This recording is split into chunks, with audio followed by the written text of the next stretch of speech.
চলেন দেখি মিশরি আইতে আছে। মিশরি কাছে জিজ্ঞেস করলাম যে কত করে সিঙ্গা লন। বললে 10 টাকা করিয়া ধর্ম সিঙ্গা লই, আর কাইটে সিঙ্গা লই এটা হলো 5 টাকা করিয়া। আমি বললাম যে না, 5 টাকা করে দেবো ধর্ম সিঙ্গা, যদি হয় তাহলে আমার ধর্ম সিঙ্গা দিতে পারেন। তারপরে এই মিশরি দিয়ে কোমর টানাইলাম। কোমর টানানোর পরে তা সে 10টা দিল। 10টা হইলে আপনার 50 টাকা দিলাম। 50 টাকা দেওয়ার পরে কী রকমের সিঙ্গা লয় আপনারা দেখেন। এইটার নাম হলো ধর্মসিঙ্গা। ধর্মসিঙ্গা নিতে অনেক ব্যথা করে।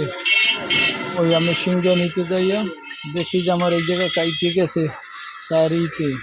এই তারপরে এখন বর্তমানে মোটামুটি দেখি সুস্থ বুঝিনি। সুস্থ বুঝলে পরবর্তীতে আবার সিঙ্গা লব। আর যদি সিঙ্গা ভালো না হয়, সুবিধা না বুঝি, তাহলে সিঙ্গা আর লব না। দেখেন কী রকমের সিঙ্গা লইতে আছে মিশরীরা। আপনারা ভালো লাগলে এটা লাইক কমেন্ট করবেন এবং শেয়ার করে সবার মাঝে ছড়িয়ে দেবেন, যেন অন্য ভিডিওটি দেখার জন্য সবাই আগ্রহ থাকে এবং পারে। ভালো থাকবেন, সুস্থ থাকবেন। আসসালামু আলাইকুম।